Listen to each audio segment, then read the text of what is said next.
حضرت بایزید بستامی کہتے ہیں کہ میں نے اپنی ماں کے آگے ہاتھ جوڑے، میں نے کہا امی تجھے راضی کروں یا رب کو راضی کروں؟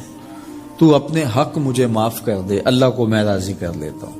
ماں نے کہا جاؤ پتر میں اجازت دیتی ہوں۔ گئے جنگلوں میں ذکر و فکر میں لگے رہے، تنہائی میں اس کو یاد کرتے رہے، دن رات ذکر کے چراغ روشن رکھے۔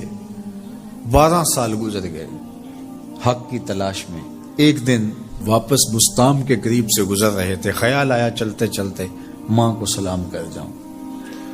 دروازے کو دستک دینے لگے تو اس خیال نے ہاتھ روک لیا کہ ساری زندگی ماں کو سکھ تو دیا کوئی نہیں، اب دکھ بھی کیوں دینے لگے ہو؟ رات کا ایک پہر بیت گیا ہے، سردیوں کی لمبی رات ہے، ماں بستر میں لیٹی ہوگی، تیرے لیے اٹھے گی، دروازہ کھولے گی۔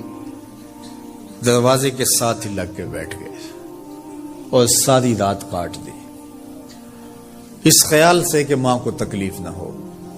جب سحری کا وقت ہوا تو اندر سے جو نالی آتی تھی اس نالی سے پانی آیا، سمجھ گئے میری ماں تہجد کے لیے اٹھی ہے اور وضو کا پانی ہے، تو فوراً دروازے پہ دستک دی۔ اندر سے آواز آئی بیٹا بایزید میں ابھی آئی۔ مائیں بیٹوں کے دستک کے انداز سے جان لیتی ہیں یہ کس بیٹے کے ہاتھوں کا لمس ہے۔ 12 سال کے بعد آئے، دستک دی، کہا بیٹا بایزید میں ابھی آئی۔ ماں کی تو نگاہیں ہی دروازے پہ رہتی ہیں۔ اللہ اکبر۔ کہتے ہیں کہ ماں نے دروازہ کھولا، 12 سال جنگلوں کی خاک چھانتے بیت گئی تھی، پراگندہ صورت، بکھرے ہوئے بال، پھٹے ہوئے کپڑے۔ میری ماں کی جب نگاہ میرے پہ پڑی تو اس کی چشمان سے موٹے موٹے آنسو ٹپکنے لگے اور اس نے ایسے ہاتھ پھیلا کے کہا مالک میرا بیٹا بایزید تیری طلب میں نکلا تھا، تو نے ابھی تک اسے اپنا قرب نہیں دیا۔ حضرت بایزید بستامی کہتے ہیں 12 سال کی ریاستوں سے جو کچھ نہیں ملا تھا ماں کے اٹھے ہوئے ہاتھوں سے مل گیا۔ میں نے کہا مالک میں تجھے کہاں ڈھونڈ رہا ہوں، تو کہاں موجود ہے؟ تو ماں باپ کی رضا اللہ کی رضا کا دروازہ کھولتی ہے۔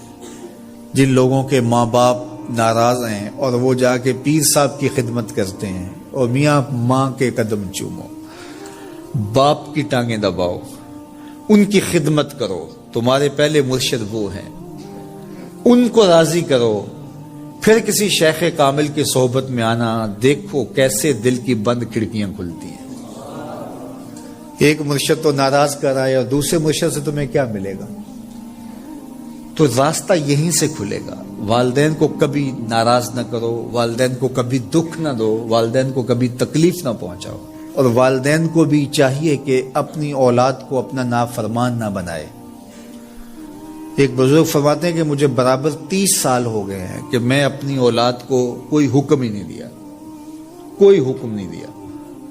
کوئی چیز مجھے چاہیے بھی ہوتی ہے تو میں بصیغہ امر نہیں کہتا، بلکہ ایسے ہی بات کرتا ہوں۔ پانی چاہیے تو یہ نہیں کہتا بیٹا پانی لے کر آؤ، میں ویسے کہتا ہوں پیاس لگی ہوئی ہے، تو اگر وہ سمجھ جائے اور وہ خود لے آئے تو اچھی بات ہے، لیکن اگر وہ نہ لائے تو میں نے اس کو حکم ہی نہیں دیا، امر ہی نہیں کیا، تو اس امر کی مخالفت ہی لازم نہیں آئے گی۔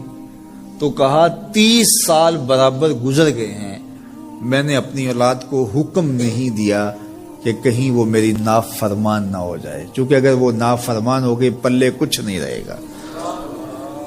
جو اولاد ماں باپ کی نافرمان ہوتی ہے وہ ہوا میں بھی اڑے، وہ چرخ پہ بھی جھولیں، وہ زمین پہ گرنے والی ہوتی ہیں، کبھی کامیاب نہیں ہو سکتی وہ اولادیں جو ماں باپ کی گستاخ، بے ادب اور نافرمان ہوتی ہیں۔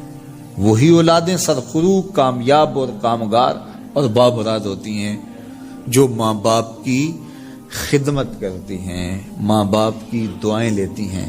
وہ ایک بچہ ماں باپ کے پاؤں دبا رہا تھا، تو ایک بچہ ایک بر اعظم میں، دوسرا دوسرے بر اعظم میں، تیسرا تیسرے بر اعظم میں بڑے بڑے کاروبار کر رہا تھا۔ تو کوئی اس کا دوست ملنے آیا، اس نے کہا کہ اس نکمے کو بھی کہیں بھیج دو، فلاں جو ہے وہ یورپ میں ہے، فلاں امریکہ میں ہے، وہاں اتنی بڑی کمپنی اس نے کھولی ہوئی ہے، اس نکمے کو یہاں بٹھایا، اس کو بھیج دو، یہ تو نکمہ کسی کام کا نہیں۔ کہا یہ نکمہ ہی تو میرے کام آ رہا ہے، کہ نکمہ ہی تو میرے کام آ رہا ہے۔ تو اولاد خوش نصیب ہے کہ اپنے ماں باپ کی خدمت کرے، اور ان کے ساتھ